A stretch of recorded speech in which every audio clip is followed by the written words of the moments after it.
नमस्कार दोस्तों, आज मैं शिवरात्रि पर एक चिड़िया की भक्ति की कहानी सुनाने जा रही हूँ। बहुत पुरानी बात है। एक गांव में एक चिड़िया रहती थी। उसके 3 छोटे छोटे बच्चे थे। वह चिड़िया गांव के घरों में से गिरा हुआ अनाज चुगती और अपने बच्चे को खिलाती। वह चिड़िया शिव जी की परम भक्त थी। वह अपने मन में हमेशा भोले बाबा और माता पार्वती को याद करती और प्रणाम करती थी। उसी गांव में एक सेठ सेठानी का घर था। उस सेठ सेठानी के कोई औलाद नहीं थे।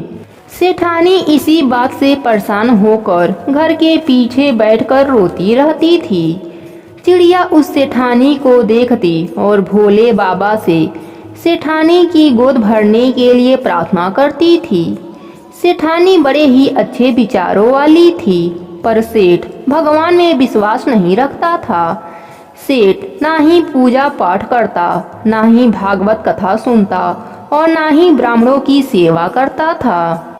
सेठ के ऐसे कर्म से ही उसके भाग में बच्चे का सुख नहीं बन पा रहा था। सेठानी को गांव की स्त्रियां जब बाझन कहती तो सेठानी घर के पीछे बैठकर रोती। चिड़िया को यह सब देखकर सेठानी पर बड़ा ही तरस आता। एक दिन चिड़िया ने अपने बच्चों से कहा, बच्चों तुम अपना ख्याल रखना, मैं बहुत दूर जा रही हूँ, जल्द ही लौट आऊंगी। ऐसा बोलकर चिड़िया कैलाश पर्वत के तरफ उड़ चली। लंबी उड़ान के बाद वह कैलाश पर्वत पर पहुँच गई। चिड़िया महादेव महादेव का जप करते करते उसका गला सूख गया था और लंबी उड़ान के कारण वह थक भी गई थी।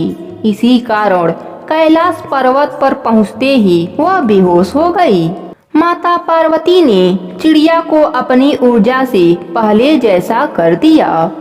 माता ने पूछा, चिड़िया तुम इतनी परिश्रम करके किस उद्देश्य से यहाँ आई हो?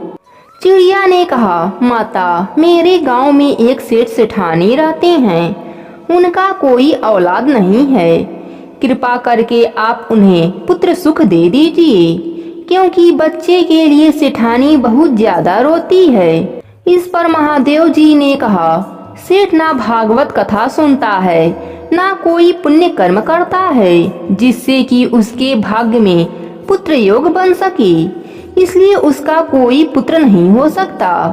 पर चिड़िया के बार बार आग्रह करने पर माता ने शिव जी को मना लिया। फिर भगवान शंकर ने कहा, पुत्र तो हम दे देंगे, लेकिन सेठ अगर पुण्य कर्म नहीं करेगा तो उसका पुत्र मृत्यु को प्राप्त हो जाएगा। चिड़िया ने कहा, प्रभु सेठ सेठानी को पुत्र होते ही वह पूजा पाठ करने लगेंगे। ऐसा कहकर चिड़िया वहाँ से खुश होकर उड़ चली। कुछ दिनों बाद सेठानी को एक पुत्र हुआ। सेठ सेठानी बहुत खुश थे, पर सेठ पहले के ही तरह रहता था। चिड़िया को सेठ का पुत्र की बहुत चिंता होता कि सेठ कोई पुण्य कर्म नहीं करता, कहीं इसके बच्चे की मृत्यु ना हो जाए। चिड़िया फिर कैलाश पर्वत पर गई और माता पार्वती और भगवान शिव जी से निवेदन करने लगी कि सेठ को पुण्य करने के लिए कहें। पार्वती माता ने चिड़िया की भक्ति और दूसरे की परवाह करते देखकर बहुत प्रसन्न हुई और माता पार्वती शिव जी उस सेठ के घर एक ब्राह्मण और ब्राह्मणी बनकर सेठ के दरवाजे पर जाकर भोजन के लिए कहने लगी। सेठ तो पहले मना कर दिया, पर सेठानी बड़े ही आदर से उन्हें बैठाया और प्रेम से भोजन कराया। घर के अंदर महादेव जी और माता पार्वती को प्रवेश करते ही सेठ की बुद्धि ठीक हो गई और ब्राह्मण ब्राह्मणी से क्षमा मांगने लगा। तब महादेव जी ब्राह्मण के रूप में बताया कि तुम्हें पुत्र का सुख नहीं था। एक चिड़िया के भक्ति से प्रसन्न होकर महादेव जी ने तुम्हें पुत्र दिया। अगर तुम पुण्य कर्म नहीं करोगे तो तुम्हारा पुत्र मृत्यु को प्राप्त हो जाएगा। यह सुनकर सेठ सेठानी रोने लगे और नन्ही चिड़िया को धन्यवाद देने लगे। सेठ ने कहा, हमारे पुत्र के लिए एक चिड़िया भोलेनाथ से लड़कर हमारे भाग्य में पुत्र सुख दे सकती है, तो हम अपने पुत्र की रक्षा के लिए पुण्य कर्म क्यों नहीं कर सकती। सेठ ने ब्राह्मण ब्राह्मणी से पूछा कि महादेव जी का प्रिय व्रत कौन कौन से हैं जिनको मैं धारण करके महादेव जी को प्रसन्न कर सकूं।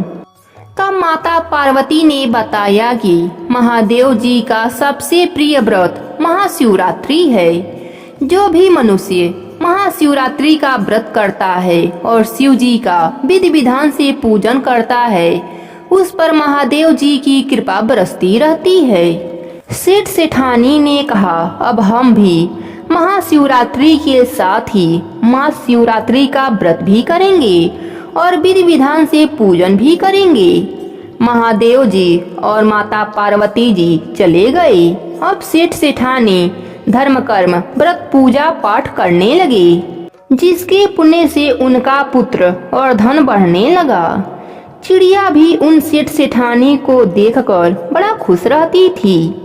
सेठानी के आंगन में दाना चुगती और अपने घोंसले में बैठकर ओम नमः शिवाय का जप करती।